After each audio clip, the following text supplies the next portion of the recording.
Welcome to the Circuit of Success. I'm your host, Brett Gilliland, and today I've got the honor to interview Sam Rudolph. Sam, how you doing? I'm great. Thanks for having me. Absolutely. We go way back. Oh, yeah, about 2 weeks? 2 weeks. Mm-hmm. 2 weeks. You spoke at a WashU event, Yep. which was awesome. Had a great panel. What was it? 10 ideas. I think it was 60, 60. That's right. So 6 entrepreneurs and 60 ideas and 60 seconds, whatever it was. Yep. It was awesome. Yeah. Hence why I didn't go to WashU. I can't even remember Me the neither. tagline. Me neither. But you went to the Wharton School of Business. That is what they tell me. That's what they tell you. How was that?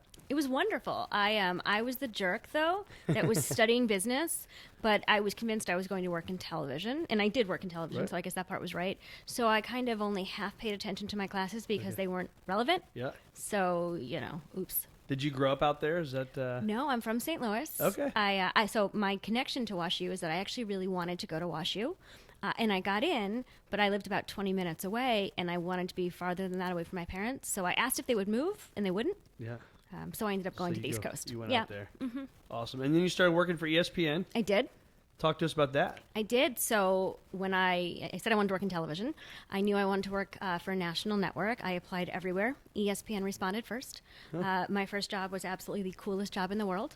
I made highlights for SportsCenter. Oh my gosh. It was awesome. Well, thank you for doing that. I probably watched my a pleasure. lot of those. My pleasure. My couple claim to fame. So I did Mia Hamm's last game, which I thought was pretty cool. Yeah. I did the Westminster Dog Show one time. Oh, there you go. And, too many real sports to count. Yeah, exactly. So that was a lot of fun. After doing that for a while, transitioned into research, which meant that I made the talent sound smart. Okay. So, if something cool happened on the third Thursday of the month in 25 degrees and it was whatever, that was something I came up with. Okay. And then from there, I had what I thought was an even cooler role. I was basically tapped to start a bunch of new departments and launch new products and technologies, leveraging our current content. Wow. So it was a really great blend of business and content. Yeah. What year was that when you started at ESPN? Gosh, 2004. Okay. So yeah, think about in the last 16 years how far technology's come, and Absolutely. because I guess podcasts weren't even a thing back then, were they? No, Yeah. definitely not. I mean, I was part of the team that figured out how to deploy our first Twitter feed, which now is really right. not a big deal, but that was meetings and meetings and meetings and meetings to figure out what is Twitter, what is Facebook. I was part of the team that launched one of the first apps, which again, I mean, months of planning for something that can take us, 2 days? Yeah. Now it's our new normal. That's right. Now the Twitter feed's going on the bottom of SportsCenter and all that stuff. So Exactly. So let's even go back further than that. So you grew up in St. Louis, I you did. said, and I always like it's an open question, but just kind of what made you the woman you are today? Where do you think you found that grit and that drive and that energy that Oh my you've got goodness. today? Well, definitely my parents. I give a ton of credit to them, certainly for my confidence. Every single night before I went to sleep, they told me how wonderful I was and all the things I did great. They're also not afraid to call me out, even to this day, when I don't do great things, and I appreciate that very much. But I've always been drawn to starting things. When I was in high school, I was part of a youth group, and I started a new chapter because I didn't like the options that existed. So kind of the idea of creating something that didn't exist is something I've always been drawn to. Most of the jobs at ESPN I had didn't exist before I had them, so it was this really great training to be a serial entrepreneur. But you get all these great experiences starting new things. But I also had this really wonderful training about how to manage people and budgets and how to work in a world of a really big company. Yeah. And so it was this wonderful blend. That's awesome. Yeah. I think it is funny. It's like when you look at entrepreneurs, and I mowed lawns when I was a kid. My parents used to take me to Sam's, and we would buy the big jars of lemon heads, and I would stash my pockets with those in like 8th grade, 9th grade. I'd sell them for $0.25 a piece, make a bunch of money, and But don't you think that early on in life, if you're kind of thinking that way, you're probably going to go. Absolutely. I think, I think you probably looked at it from the economic side of I have this opportunity to make more money on a product, right? And I kind of always thought is, how can I create something that doesn't exist? So it was never a product, but almost that mentality. The other thing that was really helpful is I used to umpire baseball. Okay. And so being 2 feet tall, umpiring people that were older than you was really good training, certainly to be assertive, to be confident. I also reversed myself when I was wrong. And so that was, I would say, probably a large part of who I am, too. That's awesome. I was always really good at following baseball, but I was never a great athlete. And so I spent hours studying for my umpire exam, far more than I ever did in school.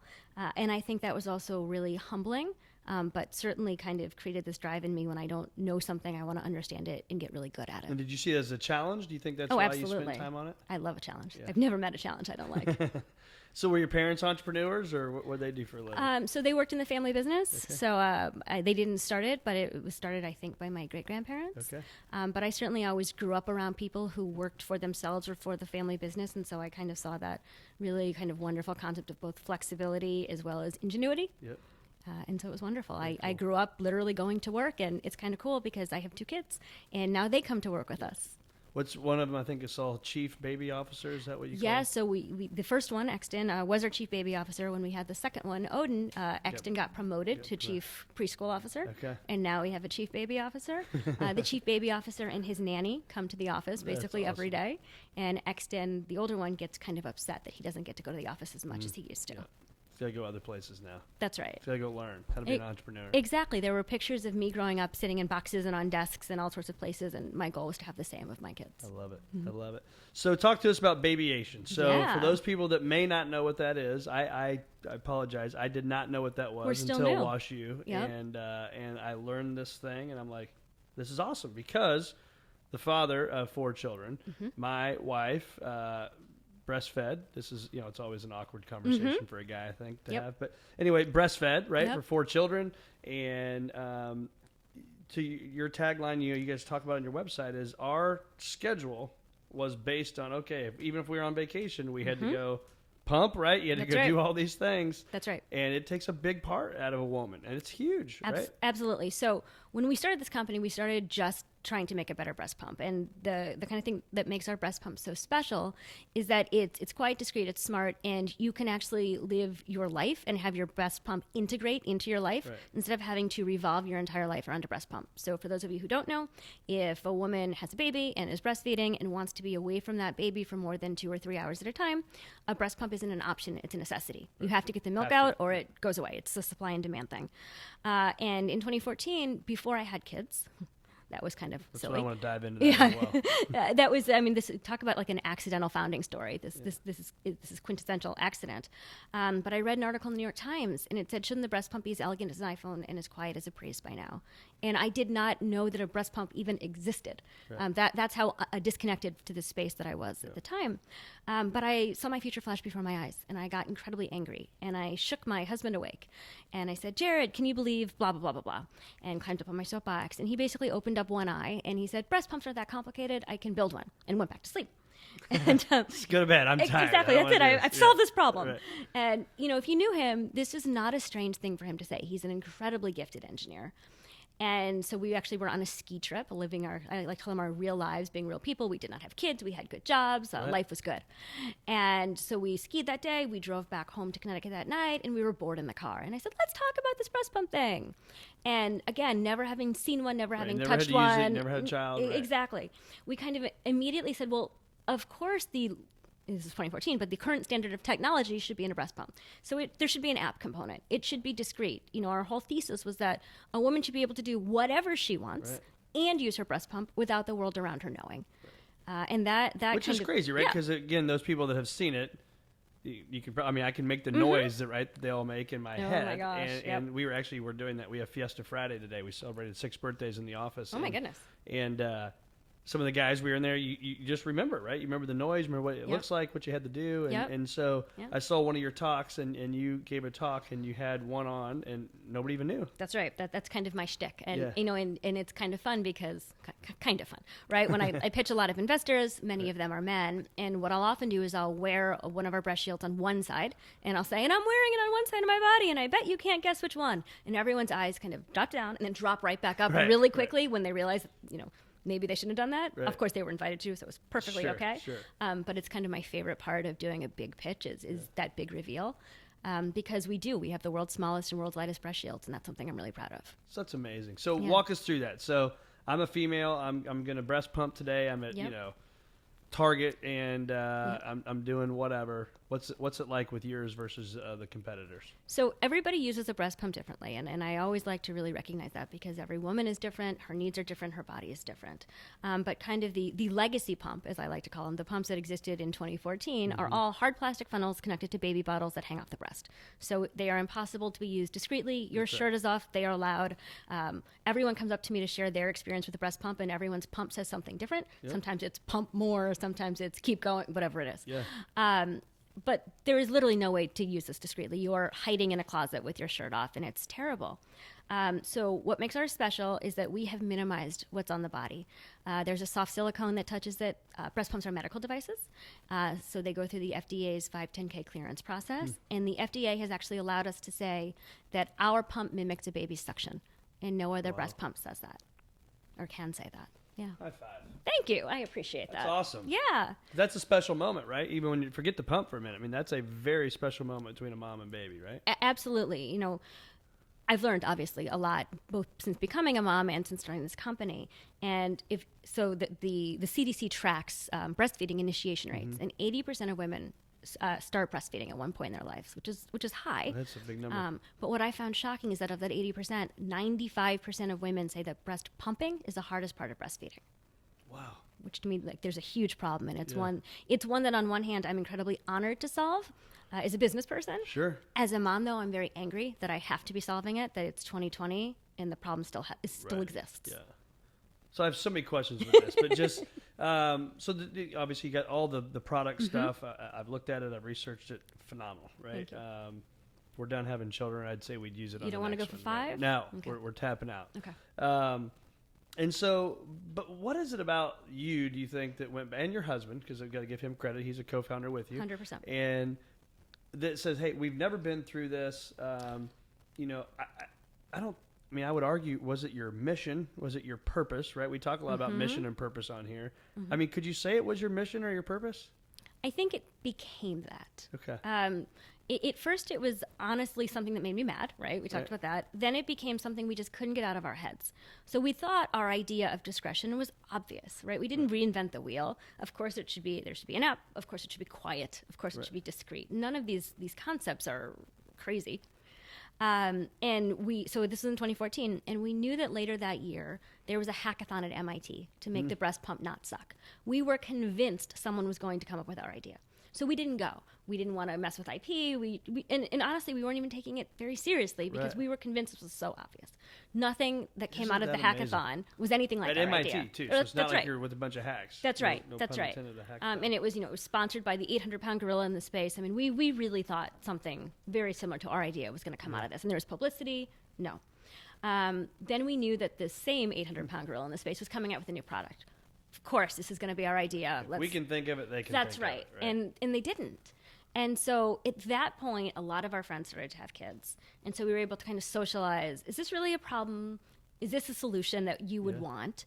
And it just, we just kept, all signs kept pointing back to this breast pump. And do you have a prototype? Sorry to interrupt. Do you have a prototype at that point to where you can let a friend try that, or is that even? We did not have something that was triable, but we had kind of done a bench prototype, so we could demonstrate our concept. Yep, got it. It didn't fully work. Yep. But it was basically, if we separate this from this and connect it like this and made it smaller, would this interest you? Yeah. And obviously yes. it did, right? So 2015 became a very pivotal year for us. We officially organized the company in March of 2015. We're coming up on our anniversary. Congrats. Thank you. In May of 2015, we filed our provisional patent. In June, we received our first grant from the state of Connecticut. That's where we were living at the time. And then by that fall, we had relocated to St. Louis because we received an Arch grant. Great organization. Absolutely. Very enabling for us. That's why we're here. Because they make you move, right? If you are out of town, you have to come to St. Louis. That's right. You get $50,000. The one string is that the company has to relocate to St. Louis for a year, as do the co-founders. I kind of like that, though. As a St. Louis person, all the money they get from this community, I think it's great. Absolutely. And honestly, I don't think we would be where we are if we hadn't done that. Wow. So very enabling. We're incredibly grateful. Shameless plug for Arch Grants. It's awesome.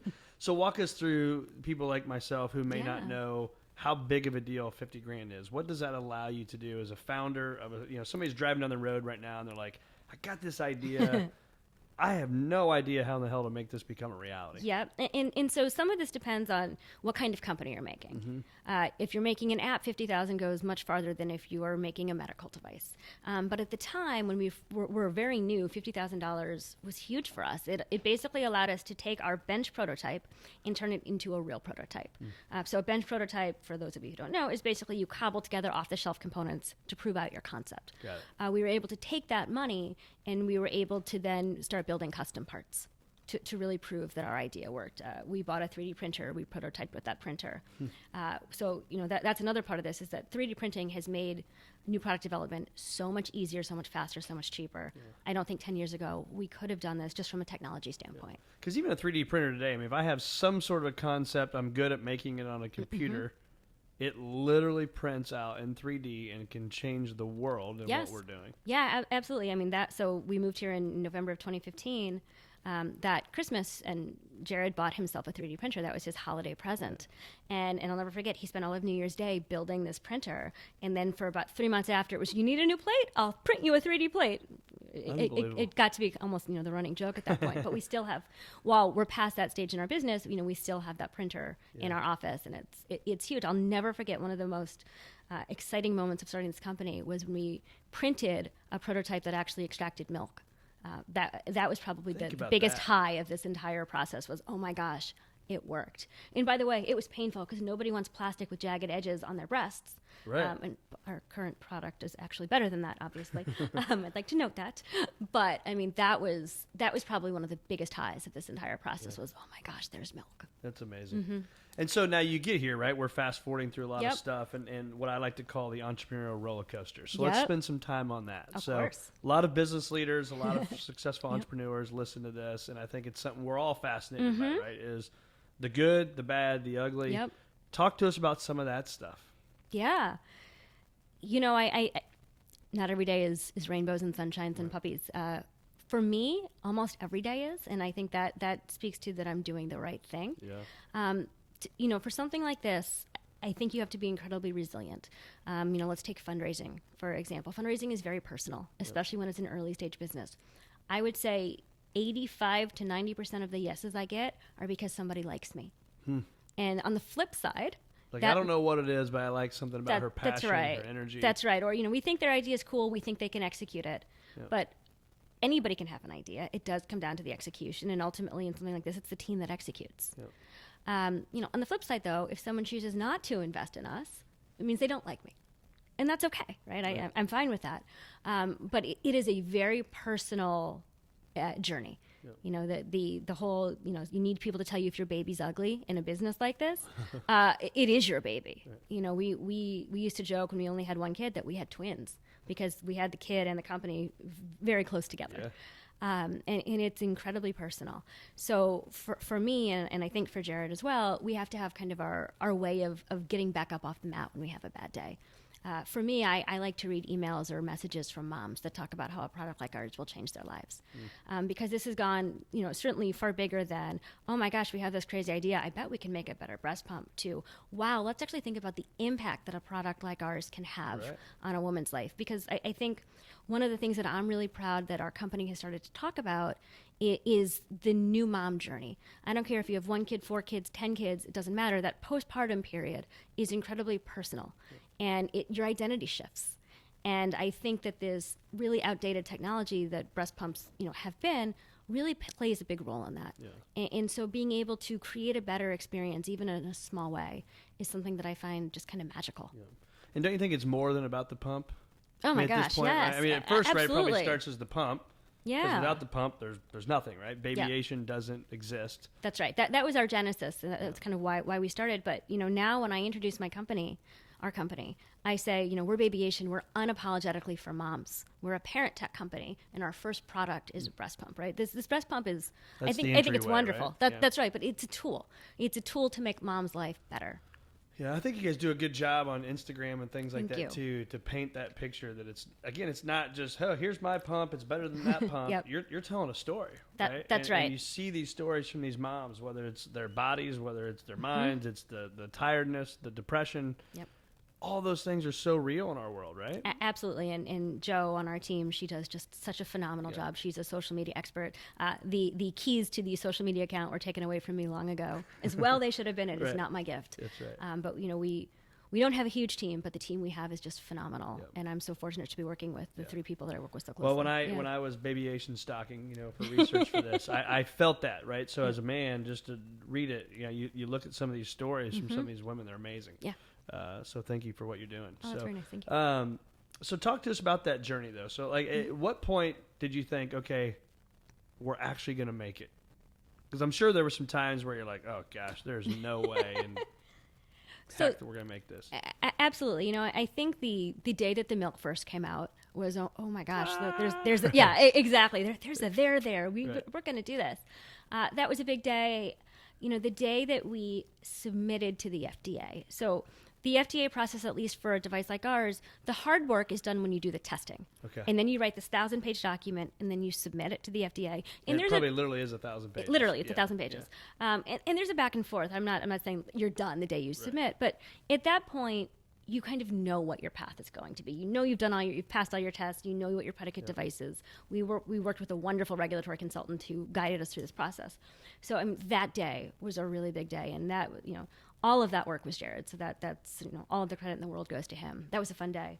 The day our patent issued, I kind of always had the secret dream of having a patent with my name on it, but I am not an engineer. I'm not an inventor. I never saw that path to what that would look like. Yeah. So we have a patent with our names on it. That's pretty cool. That is cool. It's strange things like that, but honestly, it's when we get the emails from the moms that said, I've been following you. I'm so excited. I need this pump. I wish I had this pump last week or last year. Yeah. That to me is, oh my gosh, we're doing something real. Yep. And then, so we're in the manufacturing process. And what's so gratifying about this process is that everything we kind of thought about or decisions that we've made are now becoming tangible things that we can see and touch and feel. And seeing it, oh my gosh, that color is better than I thought it was going to be. Or, oh, the finish on this, the details that nobody else is ever going to think about. Oh, that finish is better. Or when I was so excited when our packaging arrived because the packaging was something that I cared a lot about because we're a direct-to-consumer brand, and the unboxing experience is really important to me. And so to see that, and we keep our box in the middle of our conference table, and I just look over at it, and I'm like, oh my gosh, so proud. This box! I know, and it's cardboard.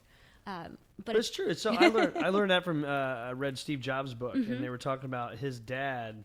They took the cabinets down. You ever hear this story? Mm-mm. So they took the cabinets down when Steve Jobs was a kid, and they were painting and stuff, and where the cabinets would be, the dad still made Steve paint it and made it look beautiful. Mm-hmm. And he's like, well, they'll never see this. He's like, but you'll know. Yep. Right? So now if you got our iPhones out, the inside of those are just as amazing. And he said that was the learning from his dad painting these cabinets. Yep. And so I get it, right? When I hear you talk about there's that box, right? You're just like, this is phenomenal. Because there's so much blood, sweat, and tears in that thing. Absolutely. I mean, the packaging trays that just house that house everything. I mean, that took so many conversations and so much struggle to get it right. We could have gotten it quickly, but we wanted to get it right. And the box, I'll never forget. We got our first prototype back of the box. The packaging, that's too big, and we had to rearrange and think and really the details that are the smallest take the longest. Yep. And so it's been such a gratifying year. That's awesome. Yeah. So what have you learned? So let's talk directly to that listener right now, or the viewer on YouTube or social media, wherever it's at. And they just got a failure, right? Yeah. Whether it's the pitch that didn't go well because they're trying to start a company, or it's a sales deal they thought was going to happen and went bad. It's a mom that just got bad news on something. Mm-hmm. What have you learned about failure, and what can you help that person with right now? So I personally, I don't believe in failure. I don't think failure is the right word for it. I think we all have bad days. I think we all have setbacks. I think we all have outcomes that don't go the way we expected. And I think it's how we react to that matters. Look, when I was at ESPN, as I mentioned, I always had these jobs that existed before, that didn't exist before I had them. And so that means that I was putting myself out there a lot. And I had what I kind of jokingly called was a failure file. Every job I applied for that I didn't get, every job I pitched that didn't happen. Look, not every investor I pitch likes us. Not every mom I talk to is going to like our product. That is kind of what it is. But none of those things fundamentally change who I am or what I'm doing or why I'm doing it. And I think that it certainly takes a lot of confidence to get there.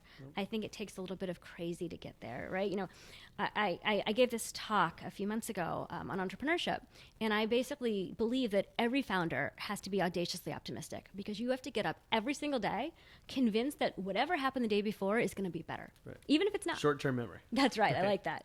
And you know, I think that's probably my greatest gift, is that I believe in myself. I will bet on myself. I will bet on Jared. I will bet on our team any day of the week. And, you know, I know that 90% of startups fail. I know that the odds are not in our favor. I've had, you know, kind of goals of, I just want to get to here. If we can get to this point, I'm going to be able to have left it all on the field and feel really good about it.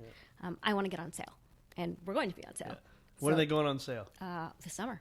That's awesome. Yeah. And so where do they find them? So if I'm a mom, again, I want to find that new baby pump this summer. I'm having a baby. Babyation.com. Babyation.com. That's right. So if baby and innovation had a baby, Babyation. Babyation. I was going to ask that. How okay. And if it's like Baby Nation. Nope, Innovation and babies come together That's for Babyation. right. So Babyation.com. We'll put that in the show notes as well and drive people there. But if your business could talk, what do you think it would say right now? Goo goo gaga, because it's still a toddler. It's a baby. Yeah, exactly. You know, I think it would probably say, we're here. We're really close to launching. I think you're going to like it. That's awesome. Yeah. I love it. So our mission, my mission, our mission as a firm is to help people achieve a future greater than their past. I love that. So thank you. When you hear that, what are your thoughts? I just said it. I love it. You know, I think everybody's really different, and I think that's a really personal question. You know, for me, I want to be able to make my mark. Whatever that mark is. So, you know, for me, that is, I have children. I would like them to be good people, kind people, and kind of have that legacy carry through that way. That's kind of how I look at Babyation a little bit. I'm trying to leave the world for moms better than the way I found it when I became a mother. You know, even at ESPN, I'm really proud of the fact that certain protocols and procedures and tools that I built are still there. And I haven't worked at ESPN for a while. So, you know, I always try to make whatever space I'm in, whatever I'm doing, just a little bit better than where I found it. That's a big deal. So, absolutely. Who's your favorite ESPN host when you were there? Somebody we'd know from TV time. I love Linda Cohn. Okay. She's a legend there. Yeah, she is. She is. The LA guys are great too. Neil and Stan. Okay. They're such good guys. So Linda Cohn, you get to work pretty closely with her? Yeah. I did. She was wonderful. How was Stuart Scott? I mean, he's fantastic. Yeah, he's awesome. You know, I have to say, without fail, almost all of the talent in Bristol was exceptionally nice. I think that if you're going to be in Bristol, Connecticut, and you're not in the hubbub of New York City, you have to have a certain personality in order to be there long term. And so kind of all of those, I don't want to call them lifers because that's almost derogatory, but all the people that have been there for a while whose names you know, they were just wonderful people. That's awesome. Yeah. It's good to hear. Yeah, the person absolutely. that watches it, you know what I mean? That they really are a good person. So, fear. I talk about this a lot on the show, and I ask people, how many of the fears you put in your mind have actually blown up to the magnitude you put them in your mind to be? Probably not very much. I kind of put fear and failure in the same category. I accept that things aren't going to work or may look differently than I thought, but I don't think that we can really, personally, I can't really live in a world of fear. I have to just keep going and believe that whatever's on the other side is going to be okay.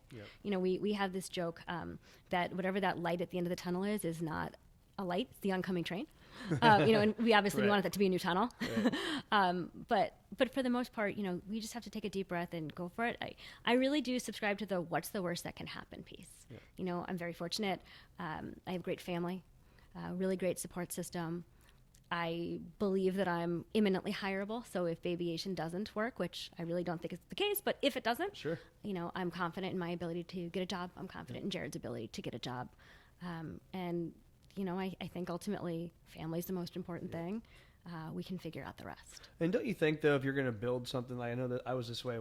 I started Visionary, my business partner and I, Tim, March of 2014, so we're coming up on 6 years. But don't you think you kind of have to burn the bridge? I mean, burn the ships, right? There is no plan B? Or do you disagree with that? So I would say I mostly agree with that. You know, I think we have to recognize the fact that for a business like ours, 90% of those types of businesses aren't successful. So I think to say that, you know, oh my gosh, it's success or nothing, I don't think is realistic. Yeah. But I'll never forget, very early on in my pitching for investors, someone said to me, well, how are you going to know when it's time to stop? And, I think I've tried really hard for that to not get in my head. Mm-hmm. I know we're not there. And my, thinking about that, my answer is moms are going to tell us if it's time to stop. Moms are going to ultimately be the decider as to if this is a product and a company that they believe in. That's a good point. Yeah. Yeah, very good point. So what are Sam's perfect day kind of / habits? If you could design your day, what's that look like for you? So I love to work. So there will be some component of work there. Mm-hmm. One of my favorite parts about the job that I have now is that no day looks the same. Right. Certainly when we were in product development, I could be bouncing from picking a color or a material to going straight into an accounting meeting, to a marketing strategy meeting, to an investor pitch, to talking to a mom that had questions about her product. Mm-hmm. And I love that. I loved that. I love that. I will continue to love that.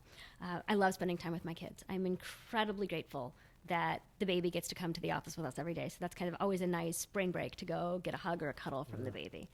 I'm a person that needs to reset by watching TV. And I completely own that. And it's generally not good TV, not prestige TV, if you will. Exactly. So there's almost always some sort of decompression or downtime in my day because I need that reset. And then I love to talk to my friends and family, and I do a lot of that in the car. Are you a reader? I love to read. What are you reading right now? Nothing that would be appropriate to share. I read. So my taste in books and television are about the same. Exactly. I don't read quality. Okay, but you like to read. That's your way to get away. I love to read. Yeah, that's awesome. I'm the person that really Kindle was made for, because I used to just bring so many books with me on any trip because I read a lot on the plane. So the Kindle has really been life-changing for me. So bucket list. Anything on the bucket list item for you and Jared? Oh my goodness. Well, go on sale. Okay. Yeah, that's the top of the list. I think we would like to take a real vacation between having two kids in this company. Does it involve pitching or something? That would be nice. Yeah. Every vacation. So we don't take many vacations because I travel a fair amount for work. But I can't think of a vacation that we've taken that hasn't involved some sort of component. I've pitched from both hospital beds, both time I had my kids. Holy smokes. So, I would actually really love maybe 3 days on a beach with no one saying, mama, mama, mama, or no one saying, please get to this right now. It's like, I can't even go to the bathroom without somebody wanting mommy, right? That's right. It's funny. Last question for you. If you were to tell yourself, if you could go back 10 years ago and tell yourself something, what advice would you give her?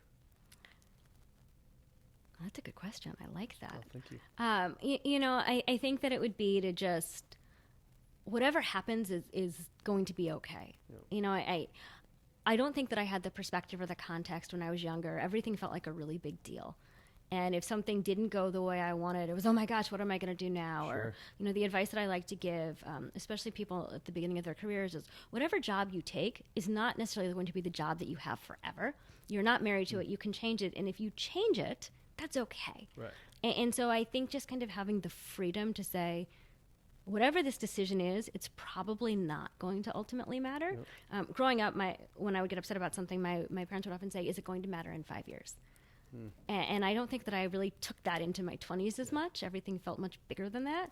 And I think one of the really good things about my 30s is that I have a little bit more perspective, and I can kind of take a deep breath and say, what's the worst that can happen? Right. Is this going to matter?